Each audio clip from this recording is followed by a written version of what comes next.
accidentally posted a nude photo of myself. It wasn't salacious, but it was a nude photo. How do you accidentally pick reel, post, or story, and then upload it and select music? How do you do that by accident? It was Tupac gave a spoken word, and I was the youth preacher. We was all 15. And to see where life took our paths on different tracks. Right. When all of us started in the church.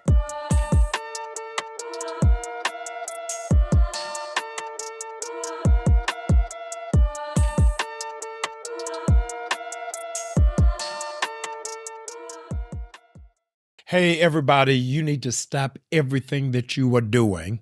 You're going to want to lean in and turn your device up, because this episode of Jamal Bryant's podcast, Let's Be Clear, is one for the books.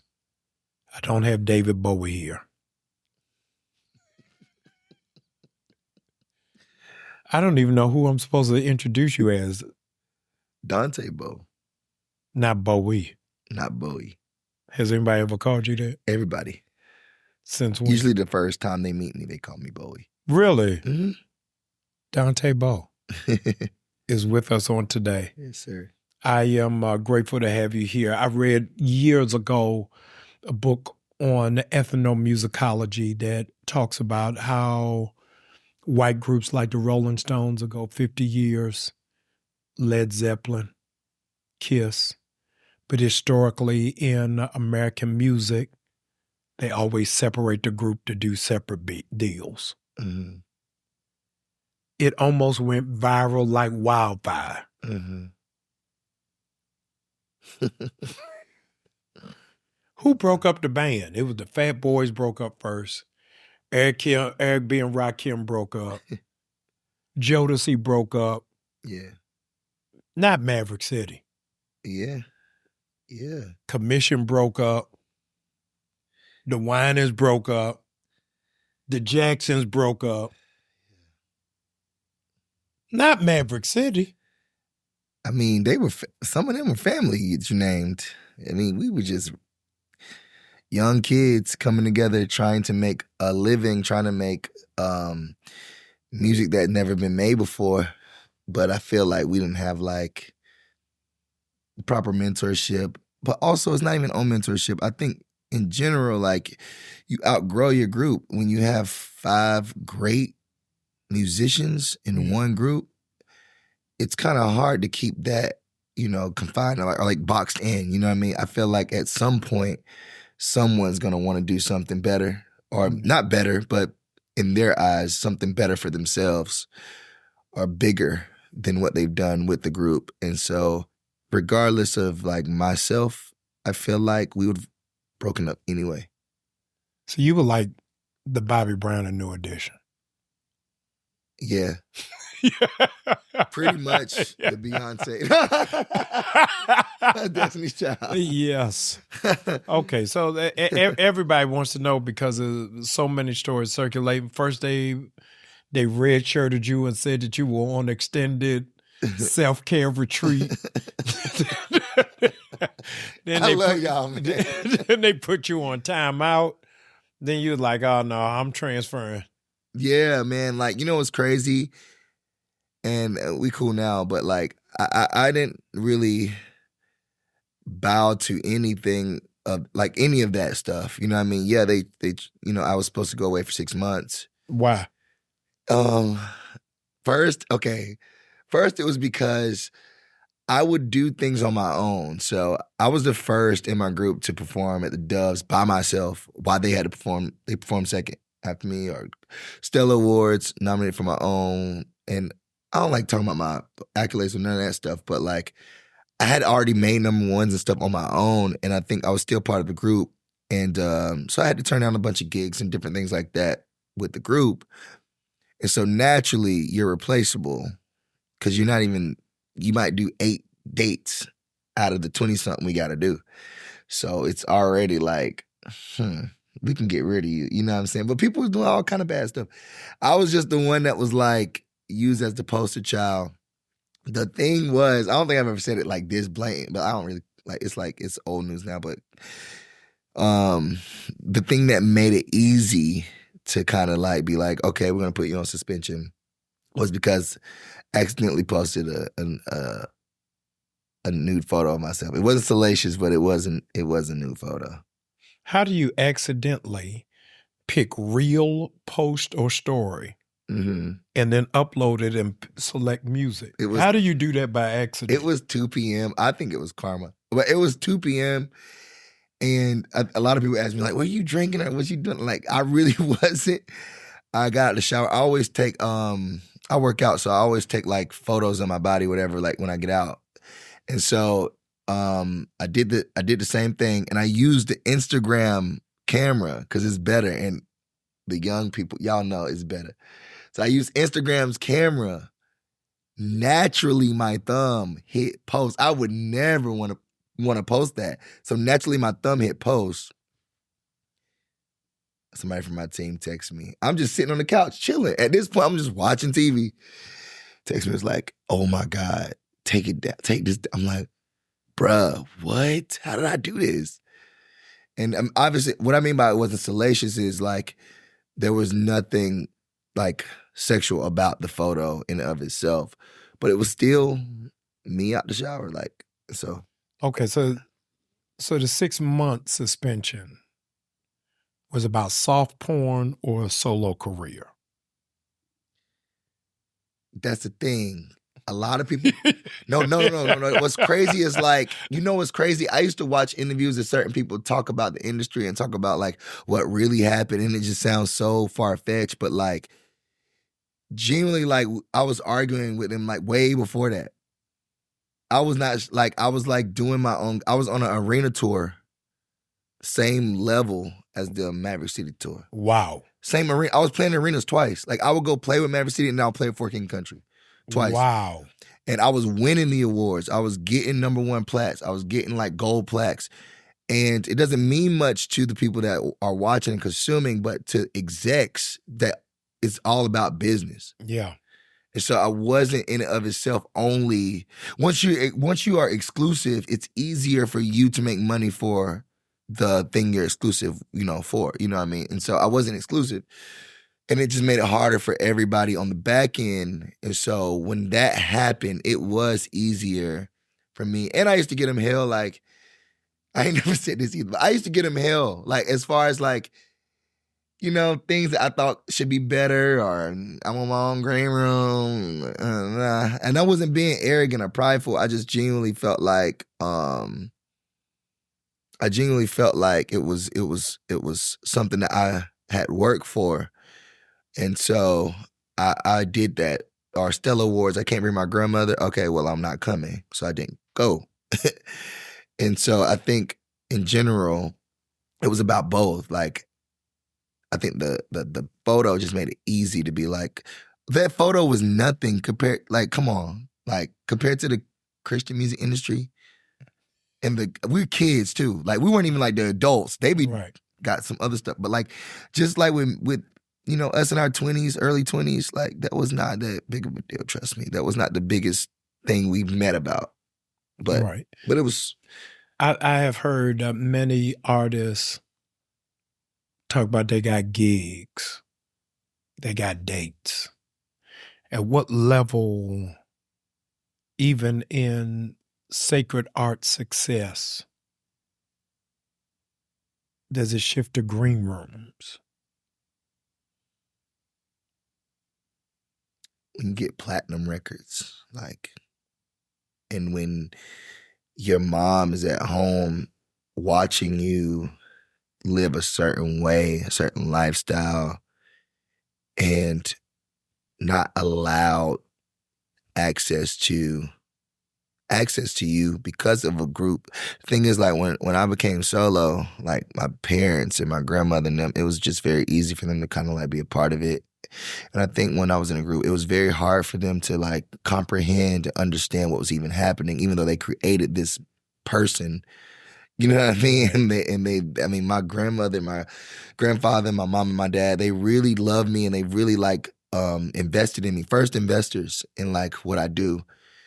And at some point you start, I hate the word demanding, but you start demanding like respect for what you do solo, what you do with the group. And if you don't, unfortunately, in this industry, you get treated very bad. Even though your fans might look at you like a star, even though you might be selling out arenas, you're not getting treated that well unless you deliberately kind of demand it. And so I did that. I did that, and I don't regret it. Yeah, but I want to go back too, because again, I've interfaced with a lot of people who are in secular music, right? Okay. And even, I think you're missing what I'm asking you. Okay, yeah, go ahead. Okay. Because even in your intonation on fans, and I need my own green room because I deserve it, is that I should be at this level because of my plaques. I don't know how different that is if I don't make you Quavo and Amigos. To say, how does industry impact ministry? It's a good question. I think specifically in this case, ministry kind of got lost. Mm-hmm. You know, the ministry started on the stage. Yeah. Everything before that, even everything after that, it wasn't a part of our daily devotion. It wasn't a part, like, ministry, even hearing that word sometimes, like, that's not even like what we would talk about or anything like that. It would be, the stage would provoke that idea. I shared, I went through a divorce about 12 years ago. And I talked at a men's conference and said I knew I lost my placement when people were asking me for pictures and not asking me for prayer. Nobody would stop me in the airport saying, "Rev, will you pray for me? Mm-hmm. I got somebody sick at home." Mm-hmm. You're like, "Come on, let's take this picture." And music is such a critical gift in the body. James Weldon Johnson, Negro national anthem, "Drunk with the wine of the world, we forget thee." Mm-hmm. Music is the most influential presence in worship. Mm-hmm. And to that, to whom much is given, much is required. If I get up Sunday at New Birth and preach what I preached last week, I'm like, Rev had a rough week. Right. If I do it the following Sunday, the deacons want to meet with me and see if I got early dementia. If I do it the week after that, it's going to be a church vote. Mm-hmm. But my music team can sing the same song every week. Every praise to our God. It's true. Every word of worship is a different kind of connect on what music does. Is music is irritant by a new sound. I want to maintain it. I'm a huge D'Angelo fan. Mm-hmm. How does it feel? Mm-hmm. But when he came out in that last album as Jimi Hendrix, everybody's like, what is happening? Right. Because even outside of sacred space, people's connection to music, and I'm going somewhere, doesn't allow the musician to evolve. Mm-hmm. We want to keep the song on repeat. Mm-hmm. How difficult has it been for you evolving into a new space, mm-hmm. into a new audience? They want you to stay in who they know you to be, not for who you are becoming. Mm-hmm. Yeah, it's been difficult. And music is ritualistic, so like a lot of people like to hear the same thing because it's just chants and rituals. Yeah, like you know, it moves your spirit, it changes your life. You want to hear it again and again and again. Like a good television show or something like that. I feel like for me, it's been difficult, but you know, it's been difficult my entire career. So I think for me, it wasn't as hard because I started that solo journey really early on, even while being in the group.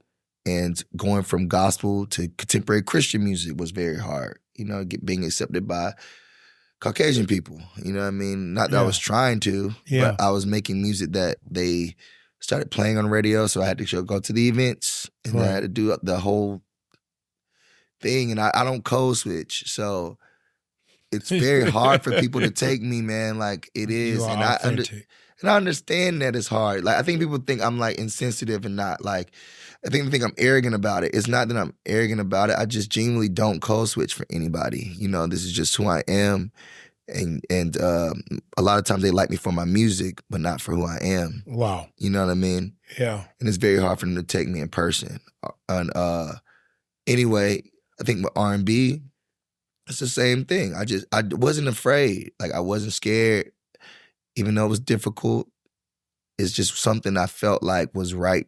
And I make integral music. Like I make music that my nephew danced to. You know what I'm saying? And so I had I didn't feel like I needed to explain, like over-explain. I explained, but I didn't feel like I needed to over-explain why I was doing it, because art is supposed to be, you know, left up to the creator. And I feel like sometimes we can get to the point where we explain every little thing. And it's not good art. It's not Picasso, because no one knows he was thinking in and of itself. We really love what he created. And I think sometimes, especially in Christian music, it's made me want to over-explain every little thing I'm doing as an artist, and it gets in the way of the actual art. You know what I'm saying? Yeah, no, that's powerful. Yeah. Who's your favorite basketball player?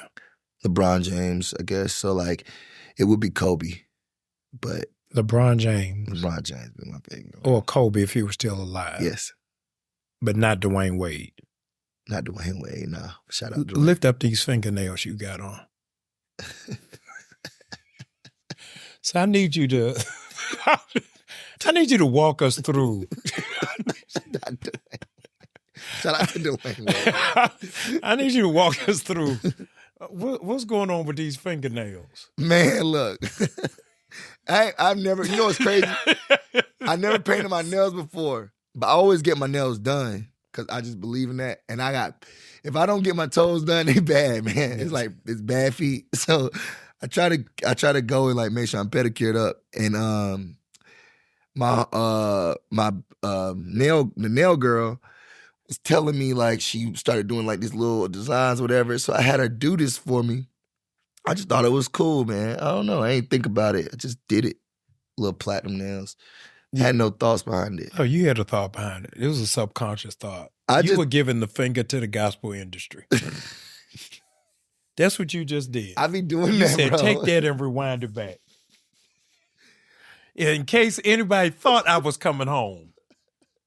He said, this is it. You know what's crazy, man? It's like my grandmother loved me, and that's the first Christian I ever met that was real to me. Yeah. Like it's the first real Christian I ever met. And so when it be like some little white girl from Iowa or some little black girl from, you know, Georgia telling me like, you should da-da-da-da-da, like, it don't even move me. Like, I'm like, just listen to the music. Like, I just really have faith in them. I have more faith in them sometimes than they got in me. I know they're going to listen to the music. So I do sometimes go out of the box, but I've been like this since I was a kid, you know? And so the nails is just, my mom ain't shocked by this. She like, yeah, he got nails on. Yeah. Tell me, do you think that... That's cool. You're trying to go viral. They about to eat me up on this internet. No. You came out I here. was up here talking like this. You could have worn gloves. We would have thought it was a really Michael could've. Jackson tribute. Yeah. But you I came like out that. here. Yes, sir. I usually say R&B singers know it's the end of their career when they do a stage play.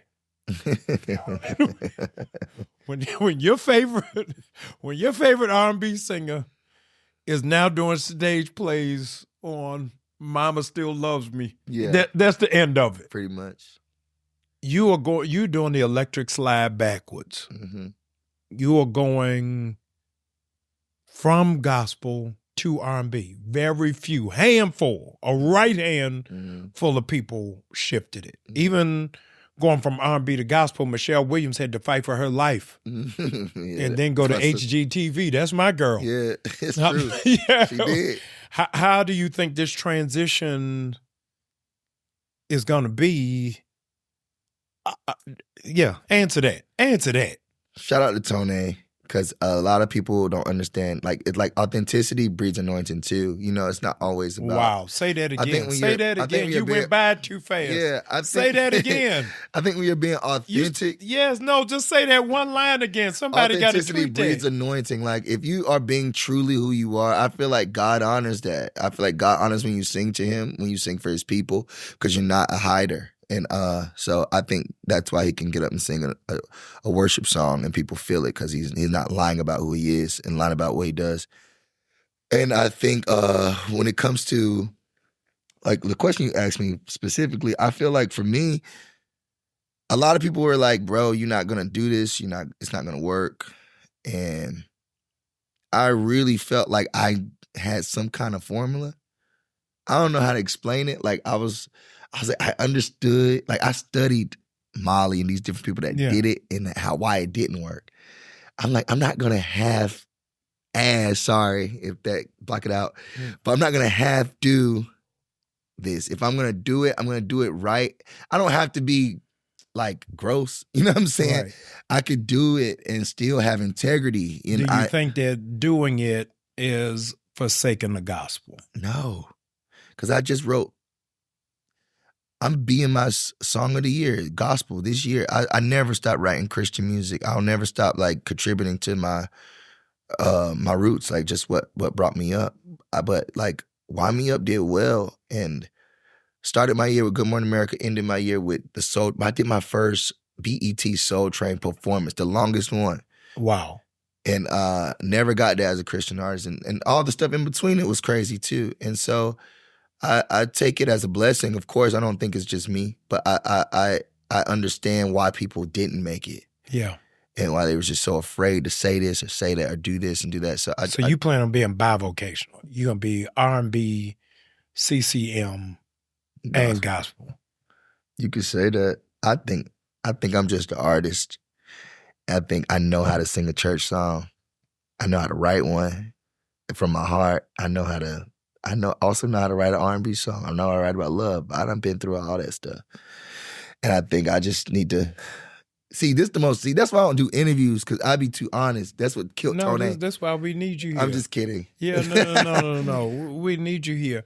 There are those who will come out of your Kojic background that would say, you got to choose ye this day. You can't be double-minded in all your ways. Absolutely, man. Yeah. So how do you justify in your own mind that God has given me a gift to write these incredible, transformative worship encounter songs, and He's given me a talent to do R&B? We not seen this in all of Israel. Yeah. So I'm asking you. It's a good question. Yeah. How do you do Soul Fest and then do Holy Convocation the same week? And I did do so. You know what's crazy? and Miranda Curtis, shout out to Miranda Curtis. She was backstage with me, dancing at Soul Fest with me. Like, I feel like for me, it's just something that has come naturally and easy. And I feel like the confirmation is really just through my spiritual mentors, and like also through, in general, I'm just I'm integral. So yeah. I will sing my R&B songs in front of God. Like, I don't feel any shame, any condemnation. And it's not because I'm doing me. It's because they really are integral songs. And the songs that I've kind of like lived with and things that I've lived through. Yeah. And I don't know. It just feels like I'm making another album. It doesn't feel like I'm making an R&B album. It feels like this is where I am. And I want to bring my supporters and different people like that into my journey, and not just. I'm tired of lying about stuff like that. I had to lie about my entire career, You know what I'm saying? Like I'm tired of lying about how cool I am, how I think, how I act. If politics wasn't in it, if contracts not in it, music not in it, personality's not in it, and you can only choose one, what are you gonna do? And you can only do that for the rest of your life. Politics not in it, the label's not in it, money's not in it. What is that gives you the most joy in this season of your life? What you mean? What gives me most? I'm saying, what do you enjoy? Do you enjoy R&B the most? Do you enjoy CCM the most? I don't know, in your other life, you was a quartet singer. I don't know what you're doing. So if you can only choose one, this is your day of reckoning. Which one are you doing? Gospel. Thank you. I love gospel. I like the way it makes me feel. Come home. Come home. Bo, come home. You just got amplified church hurt. Come home. My storage is empty. I'm gonna come home. I'm available. Yeah, don't come home if the other thing don't work out. Nah. No, you got to come home. I just need this. I need this space. Yeah, then take a break. Yeah. But I need go in the cave of Adullam. Write down something on a lamb skin. Nah. Yeah, no, the problem is hard to be a child TV star and then try to find an adult acting role. Emmanuel Lewis walking around Atlanta. Can't work. You understand? You got to figure out in the evolution of not David Bowie. The evolution of Dante Bowe is give yourself the space so that Bale doesn't become the stage. Right. I get that. I think for me, it's not, I get, it is some levels of church hurt, but unlike a lot of artists that switch over, I'm still writing and singing on your favorite. Like I'm the most played songs in church today. I Thank God and Gratitude are the highest streamed Christian songs today, like new songs that I just wrote, that I just put out. And so a lot of them, they forsake that and they do go to R&B, but I'm still gospel if you look on paper. I ain't looking at paper. I'm looking at your cardiogram. But I'm looking at that heart. But that heart, he wants you. He got me. Yeah, then come on over. You gonna give me a job? Sure. Now what? Now what? This live right now. Now what? You can start Sunday. Man. But you coming out them fingernails. You can keep your sunglasses on, but I need a clear. See. I even let you do gel. But listen, that's Metallica, come on, meet me halfway. You can start Sunday. I'm that much invested in your future. I don't even need a person. But I don't want you to ever say in life that you wanted to and the church didn't make room. I will make room. That's how valuable you are. Respect. The offer stands. Respect. But I ain't coming to get you out of rehab. I ain't going to rehab, man. Okay. I'm telling you, don't wait till you hit rock bottom when people are still reaching for you where you are at this stage and where you are going next and how it is that it moves. Mm-hmm. I went to high school in Baltimore and came to Morehouse. Mm-hmm. My dad brought me and Tupac here from Baltimore. Mm-hmm. I rode into Morehouse. My dad goes across the hall, takes Tupac to Clark. He made it to October. Digital Underground came for homecoming. He dropped out of school to be a roadie. His life flipped immediately. Mm-hmm. I was just with some music people yesterday and told them I'm looking for a VHS tape. If I find this VHS tape, Dante, I'll never have to work again. VHS tape is a youth day in Baltimore. Cedric Haley and the Haley Singers. That's Casey and JoJo. Mm-hmm. They were doing quartet music at the time. Tupac gave a spoken word, and I was the youth preacher. We was all 15. And to see where life took our paths on different tracks. Right. When all of us started in the church. All of us had our own journeys, had our own ups and downs. But the brotherhood of safeguarding the people who are special is difficult because it's the loneliest place you'll ever be. Mm-hmm. When you got to carry everybody. Yes. Mm-hmm. And they can't even speak into you because you know that you on a different frequency, on a different kind of level. By the way, people, this is our first day meeting. But this is my brother from another mother. You got a big brother now. Mm-hmm. And I'm telling you that nobody ever preaches or teaches or writes on the loneliness of being gifted. Mm-hmm. On what that means. And you are in a intertestamental period of trying to find that space and that move without people who are trying to use you for your gift. And I want you to know you got a brother in Atlanta that loves you. Thank you, man. I appreciate it. I want to see you soar. Thank you. What's next? Next is my new record. What's it called? I can't say what it's called right now. They're gonna get mad at me. But how many songs on it? Probably like 12. But I recorded like 200. Oh wow! I recorded 200 songs and 12. And I'm producing some from Maverick actually. Are you really? Yeah. I'm producing Tasha's new David and Goliath joint. I want you to produce my album. I would. I can't sing though. You don't have to. Can I tell you what kind of album I want? Exactly, yeah. You ready? Are you ready? Yeah, I'm ready. I want an Afro beats album. Oh yeah, I could definitely do that. Okay. I told Jay, but she left me. So I need you to take it. We can do it together. Get some money. Yeah. Nah, but yeah, that's what's coming up next, man. Like, I'm in a movie. Have you worked with an Afro beats artist? Mm-hmm. I released the Afrobeat song. Did you really? I performed it on BT. It's like top 50. Mm-hmm. Really? Mm-hmm. I didn't even know that. I did it with The Stars Have a Line. Mm-hmm. I have an Afrobeat joint.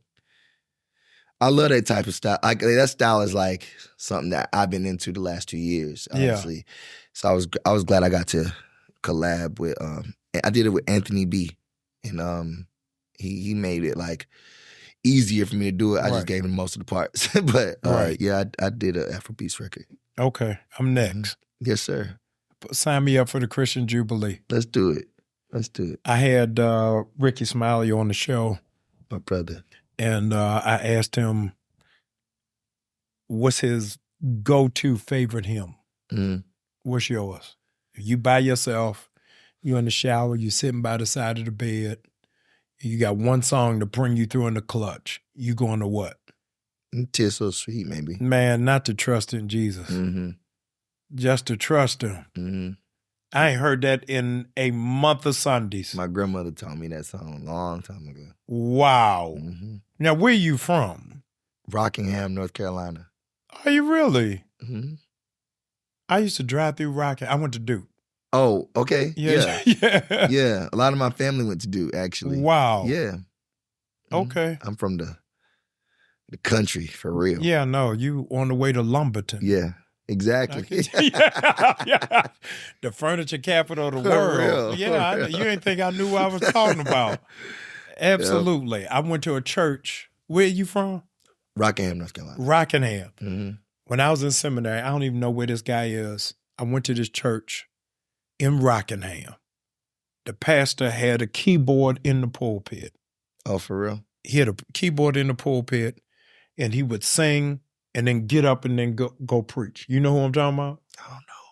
I need you to find him. When I tell you he was cold-blooded. For real? Woo! He was cold. He was cold-blooded. Yeah, he didn't need no choir. That sounds like something that would go down in Rockingham. Yeah, he didn't need no choir. He was a one-man band. Mm-hmm. Now, he wasn't saying nothing, but it sounded good. I enjoyed all of it. I used to take people from the seminary, like, man, you got to hear this guy. Yeah. They're like, why? Yeah. He has something in that throat. You know, the kind of people that can sing and smoke Newports. It's a different kind of gift. Yeah. My mama probably know who it is. I'm going to ask her. Yeah, ask her. Ask her, how many siblings you have? 2. Are they in the church? Sister and a brother, yeah. And what they feel about what you're doing? They love it. They going on tour with you? No. They work. Man, my family. Yeah, they from Rockingham. Work, man. They from Rockingham for real. Only person is like my mom would travel with me. My mom would stop anything to go with me. But other than that, like my family, they're working people, man. Okay. Yeah. They're not impressed no more. What impresses you now? What impresses me? Wow. That's a crazy question. What impresses me? Nothing. Wow. I have great friends that impressed me before, but then it's like now we're so close. It's been 3 decades of friendship that doesn't even impress me. Real people don't even impress me. You know, I don't know. Music doesn't impress me. Great artists don't impress me. Good preachers don't impress me.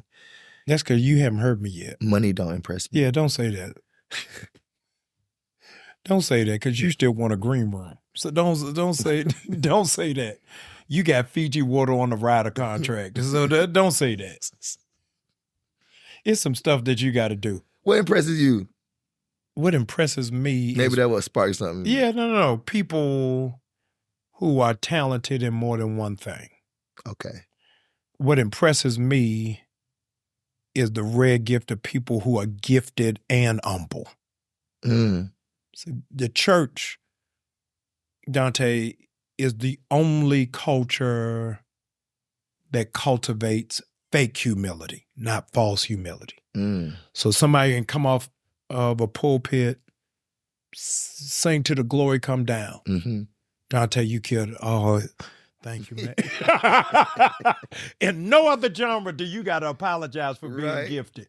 Right. It's only in the church. Oh, man. Y'all pray for me.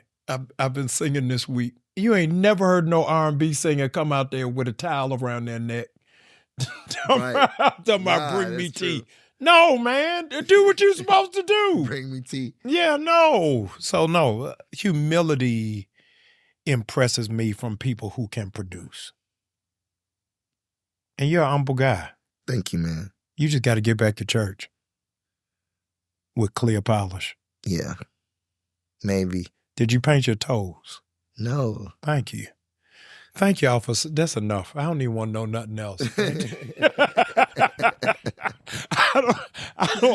I don't know about no other parts of your body. Thank you so very much. I think I know what impresses me. Tell me. I think my mother impresses me. Wow. Because she just don't care. Like my mom's going to love me like this for the rest of her life, the rest of my life. And I could like be slow to give her something. My mom always asks me for money all the time. Yeah.